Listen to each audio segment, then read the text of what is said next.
Historia de la Iglesia, parte 17.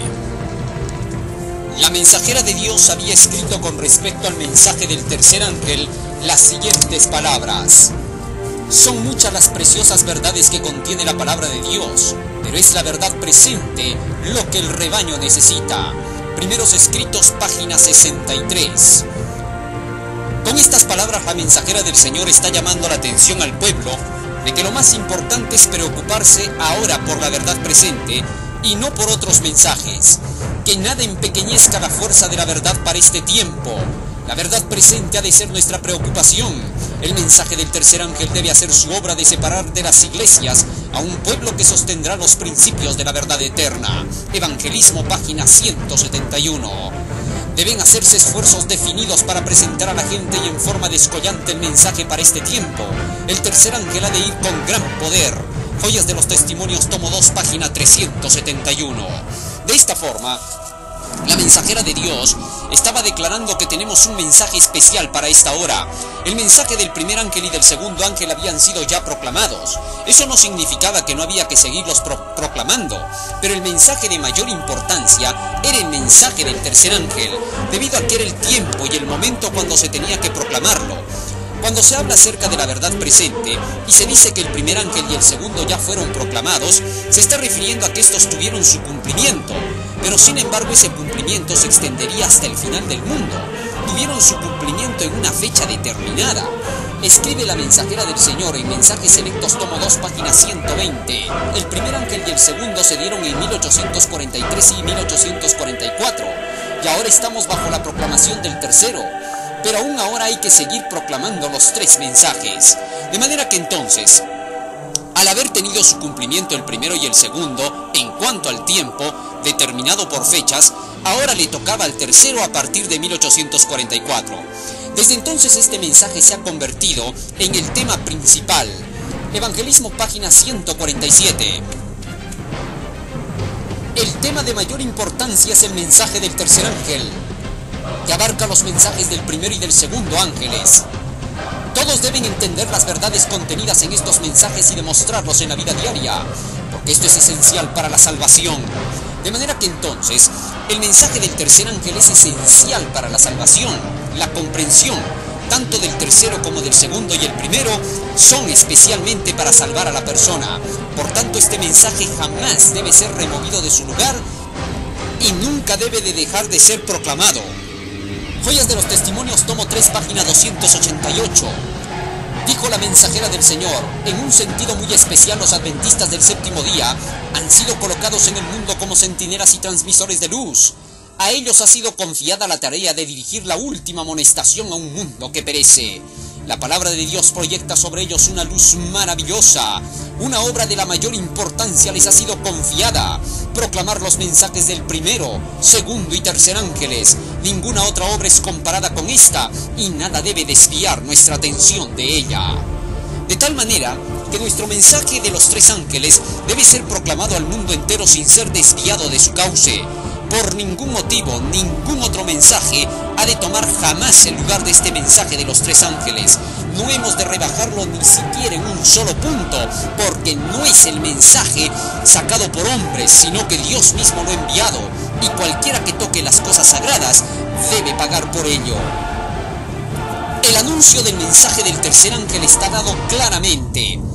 Dijo la mensajera del Señor con respecto a esto, Evangelismo, página 173. En el mismo tiempo en que vivimos, el Señor ha llamado a su pueblo y le ha dado un mensaje para presentar. Lo ha llamado a exponer la maldad del hombre de pecado, que ha hecho de la ley del domingo un poder distintivo, que ha pensado cambiar los tiempos y la ley y oprimido al pueblo de Dios, que se mantiene firme para honrarlo y guardar el único verdadero día de reposo, el sábado de la creación. Por lo tanto, nuestro mensaje es claro, tal cual se presenta dentro del Apocalipsis capítulo 14, versículo 9 al 11, denunciando a la bestia y a su imagen, declarando que el sistema del papado fue el poder que se atrevió a cambiar la ley de Dios. Desde entonces, este sistema ha violado el mandamiento divino y por lo tanto está de parte de Satanás, es hijo de la perdición. Este sistema debe de ser descubierto ante la humanidad. puesto que es parte de la historia y ya ha sucedido en tiempos pasados. En el año 321, cuando Constantino decide atacar a la santa ley de Dios, la gente ahora debe ser puesta al día. Hay muchas personas que por sí mismas no estudian la historia, o no la recuerdan, o simple y llanamente no le dan importancia. Por eso es necesario que el pueblo del Señor tenga que ubicar a esta gente en la realidad. Y debido a que, como es parte de la historia, muchos lo han olvidado. Por eso se tiene que anunciar este mensaje con claridad. Como está predicho en el capítulo 18 del Apocalipsis, el mensaje del tercer ángel ha de ser proclamado con gran poder por aquellos que den la advertencia final contra la bestia y su imagen. Eventos de los últimos días, página 205. Esto significa una denuncia no solo al poder papal, sino al sistema del protestantismo que ha dejado la ley de Dios. Por tanto, se tiene que llamar la atención hacia estas dos grandes instituciones que se han corrompido. De lo contrario, la gente se perderá y los culpables serán los que no anunciaron el mensaje. En el libro de Ezequiel dice claramente: a ti, hijo del hombre, te he puesto por atalaya. Les dirás pues mis palabras, te escuchen o te dejen de escuchar. Nuestro mensaje es claro: tendremos que denunciar a este poder. En primer lugar, no hemos de hacerlo con nuestra propia filosofía, con nuestros propios pensamientos o imaginaciones, ni de acuerdo a lo que nosotros creamos. En lugar de eso, el mensaje del Señor enseña que el propósito es rescatar aún a la gente que está internamente dentro de esa iglesia, empezando desde sus líderes hasta los mismos seguidores, por cuanto muchos de ellos necesitan ser ubicados en la verdad, y la única forma de hacerlo es presentando la palabra profética. De otra manera, es imposible. Escribió la mensajera del Señor con respecto a esto, Evangelismo, página 175. Deben dejar que la verdad sea la que corte. La palabra de Dios es como una espada aguda de dos filos y se abrirá paso al corazón. Los que saben que poseen la verdad no deben, mediante el uso de expresiones duras y severas, dar a Satanás la oportunidad de tergiversar el espíritu con que hablan. De manera que entonces hemos de dejar que sean los testimonios de la palabra del Señor los que hablen. Tanto más escritos se presenten con respecto a una verdad, tanto más clara quedará al oyente. Por más de que estuviera en el lugar más cerrado, cuando al ser humano se le muestran las evidencias, se le deja lugar a que tome una decisión clara con respecto a su propia vida eterna. Si después de presentar la verdad ya no es aceptada esta, ya no hay nada que convenza al pecador. Solo la palabra de Dios a través del Espíritu puede lograr esto. ¿De qué manera entonces se ha de proclamar esta verdad? ¿De qué forma explicó la mensajera del Señor? Ella dice: la mejor manera de exponer la falacia del error es presentar las evidencias de la verdad. Este es el mayor reproche que puede hacerse contra el error. De manera que para poder presentar las evidencias de la verdad, solo pueden ser hechas con la misma verdad. Si nosotros nos levantamos para poder llamar la atención a los errores de cada una de las iglesias, caeríamos en la crítica.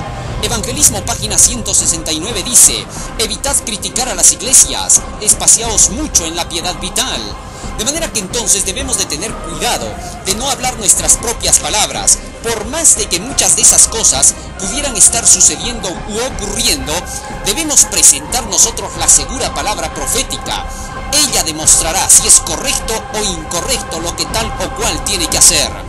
Muchos dejan de predicar el mensaje que denuncia al hombre de pecado, al hijo de la perdición, al sistema del papado, solamente porque encuentran que uno de estos líderes papas pudiera haberse comportado aparentemente bien ante la humanidad, pudiera haber hecho buenas obras que han sido calificadas como buenas acciones o milagros. Pero eso no es lo que nosotros tenemos que ver. No hemos de criticar las acciones de las iglesias ni de sus líderes. Hemos de presentar las profecías que dicen claramente que estas instituciones han caído porque han dejado de obedecer los mandamientos de la ley de Dios, que es lo único que puede hacer bondadoso a un ser humano. Cristo había dicho en San Mateo capítulo 7 versículo 16: por sus frutos los conoceréis. La única forma de saber cómo son los frutos es la que dice Salmo 1:1 al 3.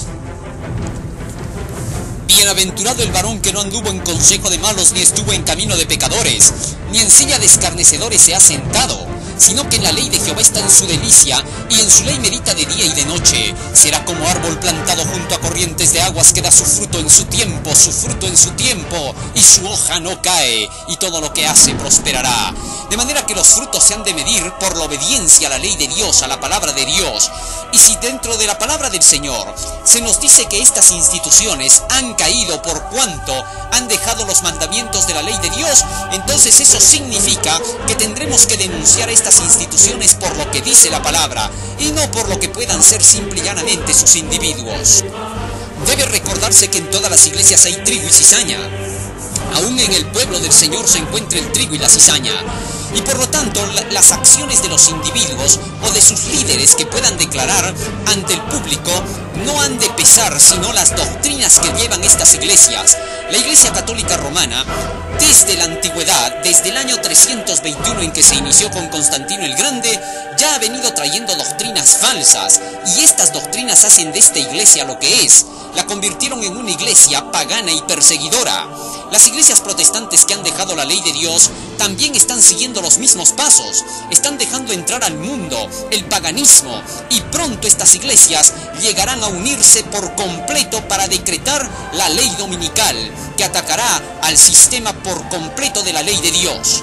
Debido a esto, estas iglesias deben ser contadas como caídas juntamente con Babilonia. Por lo tanto, hemos de tener que proclamar este mensaje del tercer ángel, no con nuestras palabras, sino con las palabras de Dios.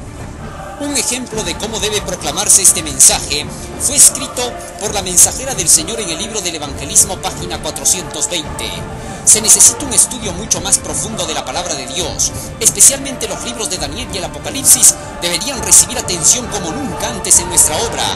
Bien podemos tener menos que decir sobre algunos temas referentes al papado, pero debemos llamar la atención a lo que los profetas y los apóstoles escribieron bajo la inspiración del Espíritu de Cristo.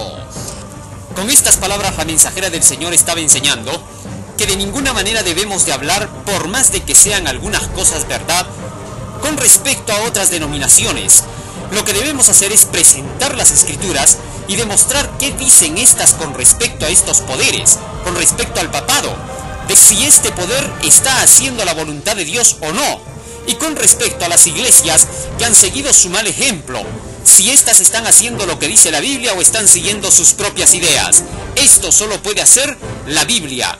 Puede hacer notar quién dice la verdad y quién no la dice. Ella es la única que puede cortar y demostrar el error. La mejor manera de exponer la falacia del error es presentar las evidencias de la verdad. El hermano S. es un evangelista inteligente. Habla con la sencillez de un niño. Nunca se come una sola sílaba de sus discursos. Predica directamente de la palabra, haciendo que la palabra hable a todas las clases. Sus poderosos argumentos son las palabras del Antiguo y del Nuevo Testamento. No son palabras que meramente impresionen a la gente con su conocimiento, sino que se esfuerza para permitir que la palabra de Dios les hable directamente con una presentación clara y distinta.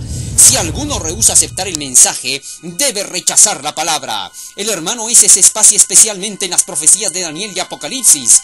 Tiene grandes representaciones de las bestias de las cuales se hablan en estos libros. El hermano así mantiene la atención del auditorio mientras les predica la verdad.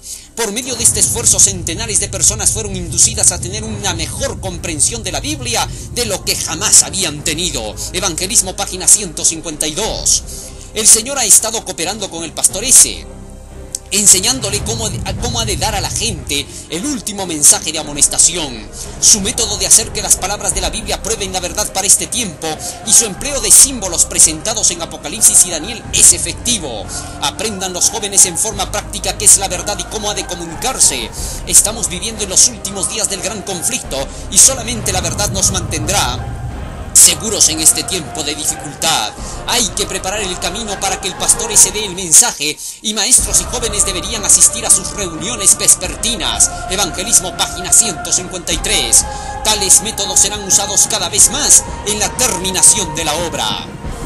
Escribió la mensajera del Señor a un grupo de pastores dándoles el consejo de cómo debían anunciar el Evangelio. Nuestros ministros necesitan más de la sabiduría que Pablo tenía. Cuando él iba a trabajar para los judíos, no destacaba primeramente el conocimiento, la traición, crucifixión y resurrección de Cristo, a pesar de que estas eran las verdades especiales para ese tiempo. En primer lugar, los conducía paso a paso por las promesas que habían sido hechas de un Salvador y por las profecías que lo señalaban a él. Después de presentar estas cosas con detenimiento, hasta que las especificaciones eran nítidas en las mentes de todos, Y cuando ellos sabían que habían de tener un Salvador, les presentaba el hecho de que el Salvador había venido ya. Cristo Jesús cumplía toda especificación.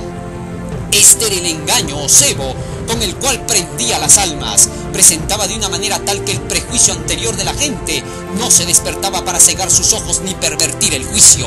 Esta es la forma en que debe de presentarse con este método el mensaje del Señor. Ese es el cebo del cual hablaba el apóstol Pablo, que utilizaba, entre comillas, como engaño para atraer a la gente. Luego, la mensajera del Señor escribió más. Primero deben ser predicadas las profecías antes que cualquier otro mensaje, porque debe despertarse primero a la gente. Sin despertarla, todos los mensajes que le podamos dar, por más de que sean sublimes, no la alcanzarán. Dios no envía mensajeros para que adulen al pecador. No da mensajes de paz para arrullar en una seguridad fatal a los que no están santificados. Impone pesadas cargas a la conciencia del que hace mal y atraviesa el alma con flechas de convicción. Los ángeles le presentan los temibles juicios de Dios para ahondar el sentido de su necesidad e impulsarle a clamar: ¿qué debo hacer para ser salvo? Entonces la mano que humilló en el polvo levanta al penitente. La voz que reprendió el pecado y avergonzó el orgullo y la ambición pregunta con la más tierna simpatía: ¿qué quieres que te haga? De manera que entonces, en el deseado de todas las gentes, página 79, la mensajera del Señor fue clara cuando dijo que Dios no envía mensajes de paz para arrullar al pecador, sino que le envía mensajes que lo despierten, que toquen su conciencia. Temed a Dios y dadle gloria, dice el texto. Si no hay temor de Dios, jamás se podrá dar gloria a Dios. Para esta última proclamación el Señor utilizará a la gente común de la iglesia. En la solemne obra final pocos grandes hombres serán ocupados. Dios realizará una obra en nuestros días que apenas unos pocos anticipan. Suscitará y exaltará entre nosotros aquellos que son enseñados por la unción de su espíritu antes que por la preparación externa de parte de las instituciones científicas. Dios manifestará que no depende de seres mortales doctos y engreídos. Eventos de los últimos días, página 208. Muchas veces los líderes de las iglesias, a veces por quedar bien con otros líderes de otras iglesias, callan la verdad y todavía le dicen al pueblo que no debe de proclamarla con fuerza, que no debe atacar ni criticar a las demás iglesias. Este es un grave error, porque los líderes, los pastores no han sido puestos para criticar a nadie, no han sido puestos para hablar sus propias palabras. Las doctrinas enseñan dentro de la palabra del Señor que se debe hablar sobre estos temas, denunciando a los poderes que se han corrompido al apartarse de la ley de Dios, para que la gente tenga una oportunidad de darse cuenta y regresar hacia el camino de la verdad. Porque el Señor mismo llamará a los hombres, como llamó antaño a los humildes pescadores. Llamará a hombres que dejarán el arado y otras ocupaciones para dar la última nota de advertencia a las almas que perecerán. Joyas de los Testimonios, tomo 3, página 369. Hombres humildes proclamarán este último mensaje. ¿Y cómo se hará todo esto? ¿Qué ocurrirá dentro de la iglesia cuando se esté proclamando esta verdad? ¿Y qué ocurrirá en el mundo? Esto lo veremos a continuación.